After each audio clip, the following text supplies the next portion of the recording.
I'll never have my breast back.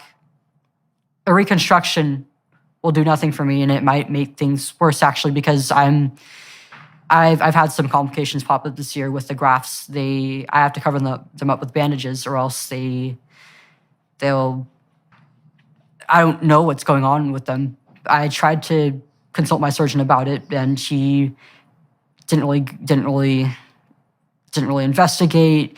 He gave me advice that made the complications worse even, and actually temporarily gave me an infection. But I have to bandage up every day so that it doesn't like leak all over my clothing or bedding.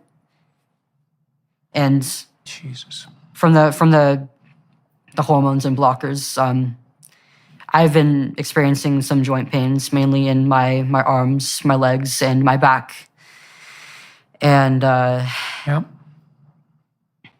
I still have issues with my urinary tract. I have to use the restroom pretty frequently, and I didn't even know that this was possible. This is like a pretty huge quality of life issue that I'm experiencing, and I'm just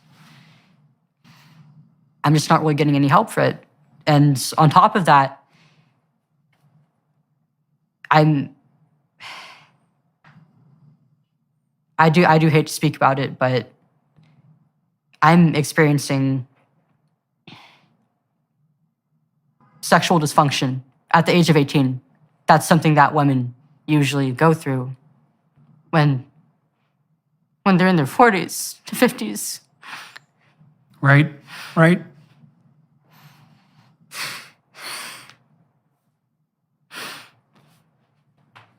How was I supposed to know?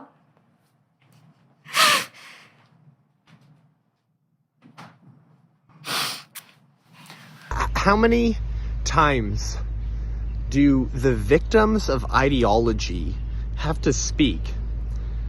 How much heartache and chaos do you have to witness because of bad ideas and evil men for you to realize that the propagandists and the practitioners of our current culture of death don't give a rat's behind about humans? This is a key observation of leftism. It pretends to love humankind, but it doesn't actually like actual humans that much. The founders talked about this, what the love of power does to the soul, the mind, and the heart. Chloe Cole is just, a brave woman who's daring to speak the truth, but she's just one of millions who have been harmed because of the ideas of would-be utopian progressive revolutionaries who have never cared about their victims. They've never cared about human beings. They care about power. And once that worm infects the mind and the heart, it will not rest until it's achieved an Alexander the Great level of success, until the world is kneeling at its feet. The love of power will take you farther than you wanted to go and make you pay more than you were ready to pay. And that is the answer. It's really that simple. That's the answer. Does this example take the scales off of your eyes yet?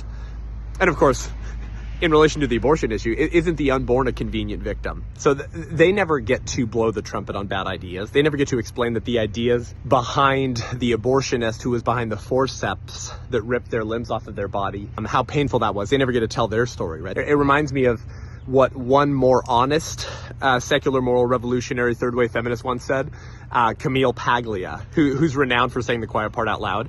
She said, "Hence, I have always frankly admitted that abortion is murder. The extermination of the powerless by the powerful. Liberals, for the most part, have shrunk from facing the ethical consequences of their embrace of abortion, which results in the annihilation of concrete individuals and not just clumps of insensate tissue."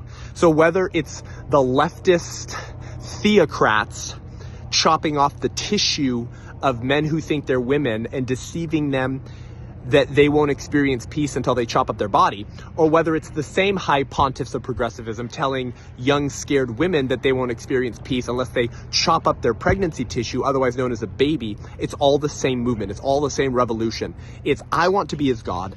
I want all the power. And I'm going to masquerade my bad ideas under the veil of compassion. I'm going to position myself as the compassionate champion of the oppressed and the minority, so that I can accrue power to allegedly fight for the victims who are actually only in trouble because of me and my ideas in the first place, right? And that's why we know that the Democrat Party are not going to give a voice or a platform to Chloe Cole. Of course they can't, because she's saying, no, you destroyed me, both psychologically, sexually, and physically, and yet you claim to be my advocate. You're not an advocate. You're only an advocate for yourself and power. Are you starting to see the deeper spiritual battlefield that's been mulling under the surface of the culture wars in America? So props to Chloe Cole for saying the truth, and watch the response of the activist media as more victims of the transgender ideology begin to speak. Watch the people who said that they exist to defend the least of these. Watch them be silent. Watch them castigate and smear the very people that they were supposed to protect and defend. That's probably the key takeaway of the modern secular progressive movement today.